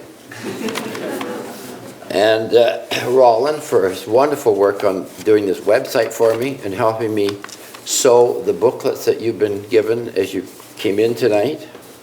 A few of them have my blood on them, if you'll notice, because I kept pricking myself with a needle. So those are collector's items. And I want to thank Tak for coming over, a dear, dear friend from so far back. And we printed so many things together, did so much. And for Peter to coming all this way from Montreal, braving our rainy weather. And Charlie for remembering the old days and getting notes from some of the students that I had who are still dear friends. I consider all these boys my surrogate sons, actually, because we have more in common and more respect for each other than you get from your own children these days. And they've been dear friends all my life. Bev Leach is here. And then I want to thank Yukiko only for taking these wonderful pictures of me that you've been have a chance to look at. She's caught me in many different moods, all within a period of about an hour. It's amazing how one can go from one part to another under the guidance of a brilliant photographer. One thing I wanted just to talk a little bit about the people in Vancouver who were helpful to me when I was a young kid getting going, interested in printing. But before that, I want to say something about letterpress printing. I've said in my memoirs that I never met a printer I didn't like. And that means linotype operators, printers, pressmen, and so on. They were always wonderful people. And over the years, I've wondered why. And I've finally figured it out, that a letterpress printer is dealing in reality. He can't fake it. He can't be phony. It's for real. When you're setting a line of type, you get the spacing right, or the line isn't locked up right. It'll fall out.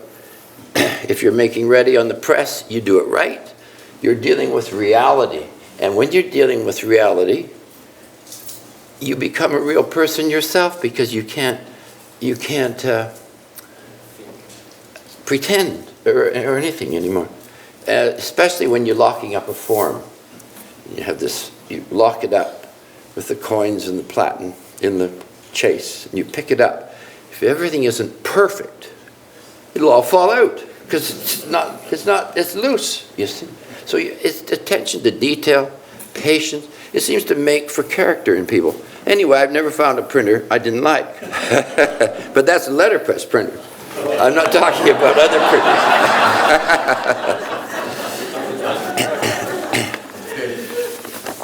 Anyway, to tell you about the few of the people who've been influential, I just want to mention all these people, because your life is people.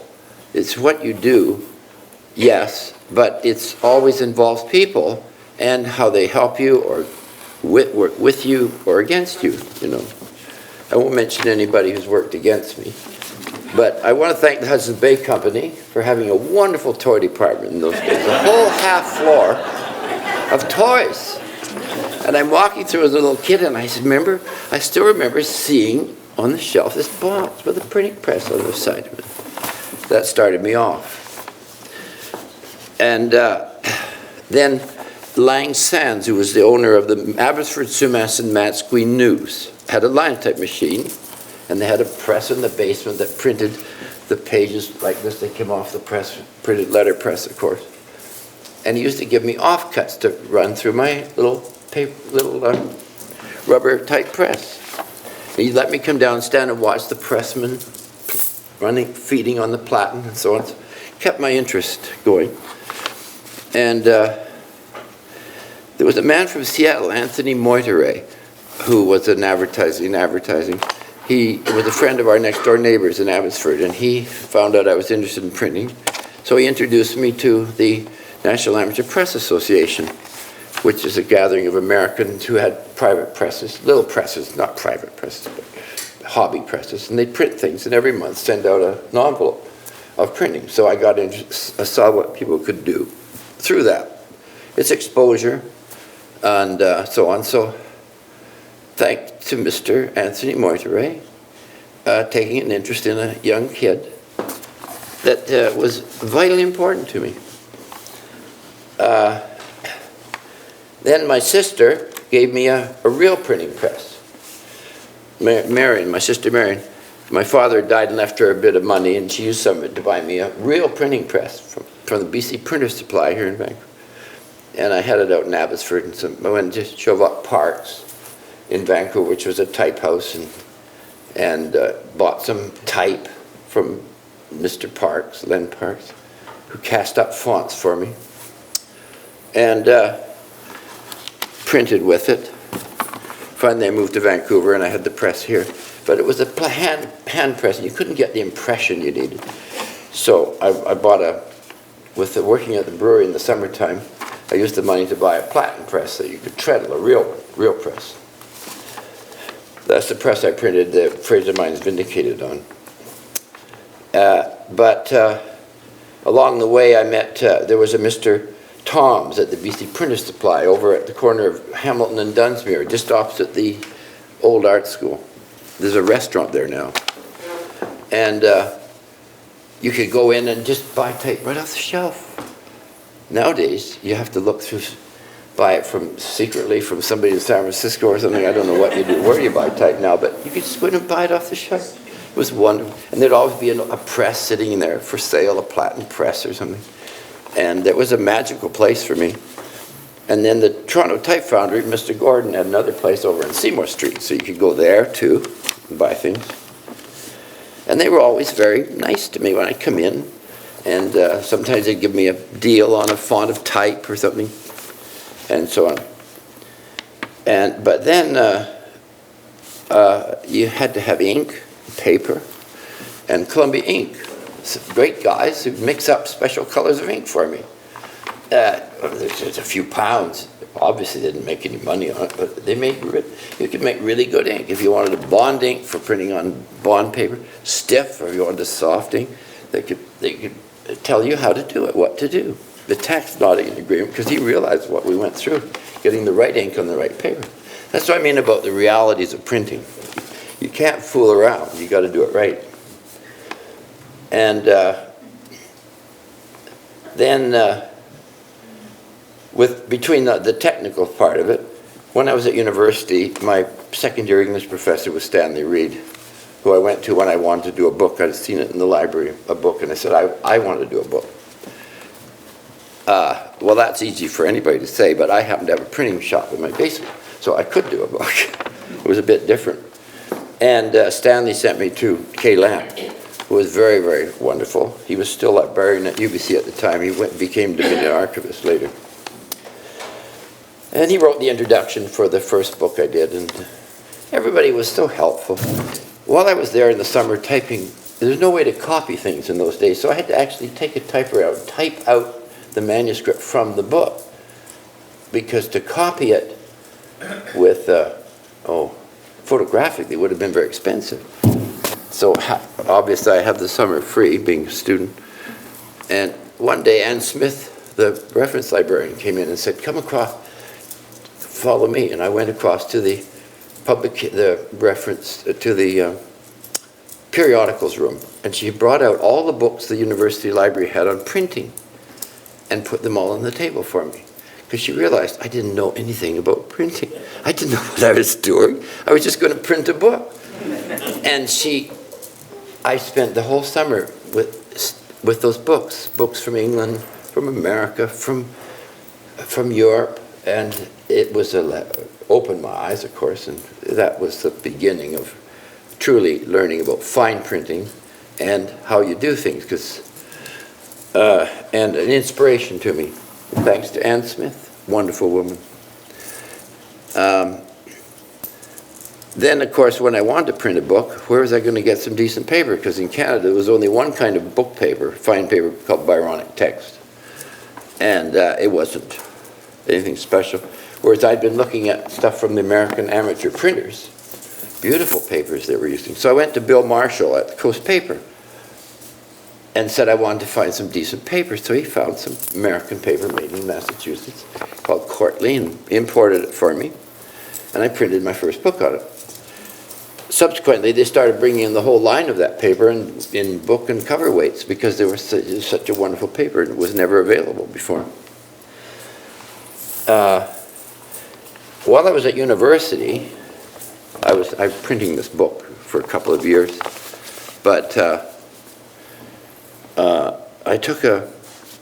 was studying commerce, but I took a graphics design course from the School of Architecture as an elective. And there was a wonderful man from Brooklyn teaching the course. But I didn't know anything about what art or anything to do. And the teacher would say, okay, take 5 lines and put them on a piece of paper, distribute them any way you like. Well, I had no idea what I was supposed to make. How do you make a box with 5 lines, you see? You'd need 4 only. What do you do with the 5th one? And so John Grinnell was a very au courant student in the course. He taught me about graphic design and asymmetry and so on. Because here I was, totally naive. It's incredible.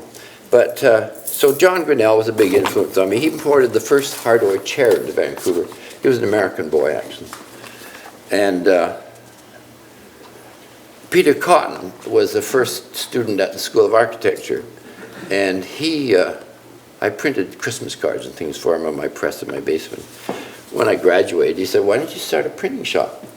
You should do a print. We don't have anybody do printing like you do it. Well, I had nothing else to do, so I didn't want to get a job with Procter & Gamble or somebody, and so on. And I'd bought an automatic press and had it in my basement. It was a big, powerful thing. I'd never run it before. Anyway, I rented the back of a printing shop on Prentice Street that Tack first saw me in from Mr. Odlum, who rented me the back for $25 a month. And I moved the 2 presses in and then had George White in a mechanic to hook it up. And he hooked it up and pushed the button and the thing roared with the electric motor going. And then he said, okay, run it. So I lift up the handle. This thing started to move. It was an incredible experience. Just frightening, like watching a locomotive or something, you know? Anyway, I learned to run the press. I loved that press. I could print 2,000 an hour on light forms. Run off letterheads, things like you couldn't believe. So that was thanks to George White, who was a bit of a drinker, actually. But then, typesetting. Where do you get typeset? Well, there was a little place up on the alleyway at Granville and Broadway called Fast Typesetters, on the alley behind. And there were 2 line type machines in there. But he had intertype Garamond up to 18 point. And it was the only decent Garamond. Line type Garamond was terrible. And none of the other typesetting places had any decent typefaces anyway. And so all our type was set up at Harold's place on Fast Typesetter. He set Joe Plaskett's announcement that I did for him. And anyway, while I had this printing shop, Harry and Jesse Webb, I got to know through doing when I first started the printing shop, I had no printing to do, so these college kids wanted to start a literary magazine. So I said, well, I'll print it for nothing for a couple of issues so you can get going. And Jesse was working on it, and so was Felicity Pope, who became my wife later. She was managing editor, and they came in to help and so on. So Harry and Jesse were art school graduates, brilliant, brilliant, brilliant artists. They realized I knew nothing about art. So every evening, Harry worked at the post office till midnight. We'd come in after midnight, and we'd go and sit in a cafe and they'd lecture me about art, and Mondrian, and everybody, you know, art and so on. So I found out about art that way. One day, Bert Binning came in. He was a book under his arm. He opened it up, and he flashed in front of my eyes, and there was a book on Swiss typography. But he'd taken it out of the reference library, which is not, he's not supposed to take anything out of there. And he just said, I'll show it to you, but I can't leave it with you. And it was called typography. And it was all this wonderful Swiss typography. So I wrote to Wittenborn Schultz in New York and bought a copy, and that was my Bible. I knew a little bit about Swiss typography because I'd been subscribing to a Swiss printers magazine. It came all in German, but the examples were helpful. And so that was Bert's contribution. Then Neil Harlow at the university, who wrote the foreword for Gold that Takao and I published, was an American artist, actually, who became a librarian during the Depression because he couldn't get a job as an artist. So he had a great interest in things graphic and so on. He was a wonderful mentor to me. And then there's Tak, who I worked with so much, and we did so many things together. We have so many memories. I couldn't tell you about them all. But during that time, after I had that Graphos Press, Morris Macbeth at Grant Man, a big offset firm that printed labels, fish labels and things, bought me out, bought my type and stuff. He didn't want the presses or anything, but he wanted me to run their letterpress printing shop, which actually all they did was pull repro proofs for the fish labels, you know. But he gave me carte blanche to buy typefaces from anywhere in the world that I wanted to. So I bought type from Switzerland, from Italy, from Britain, from France, from Germany. It was wonderful. And when I left Vancouver finally, but when they closed down Grant Man and amalgamated with something, Dave Shanton had the foresight to buy all that type and save it. So that today some of the type that's in printing shops locally, like Barbarian Press, is from type that we bought in those days. I'm so glad to see that it was saved instead of melted down. Fred Amos at the art school offered me a job when I was at Grant Man printing to teach printing and graphic arts at the art school. So I did that for 6 years. I had left Grant Man. And Fred was a wonderful person. Nobody really appreciates him because he was so affable, offhand sort of person, you know, not imposing his personality, but he was a wonderful, wonderful principal.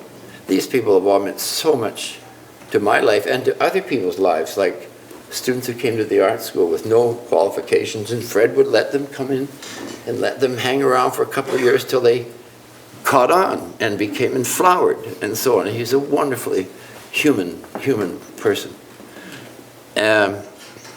Lastly, I want to mention Charlie Morris, printer in Victoria, who did most of the printing that I didn't do, that Tak and I both used him immensely because he loved printing. It was so nice to find a printer who loved printing, because most printers love money more than printing, I think.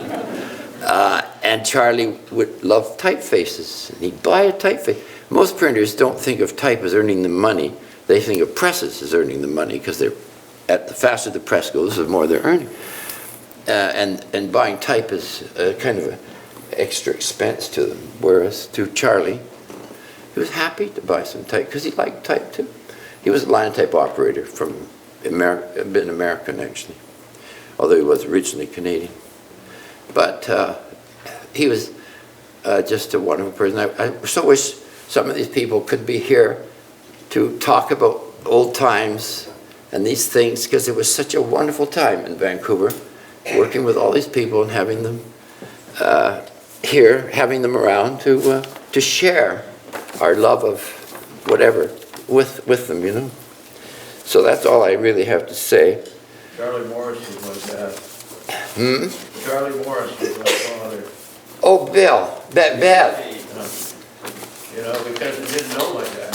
No, well, there's a surrogate son of Charlie Morris, you see? Just as Bev's my surrogate son as well. You got two fathers. But that's interesting about children, how your own children don't have the same interests you do, and they don't appreciate you what you do, or so as much as some of your students. It's interesting. Thank you very much. It's been a lovely evening.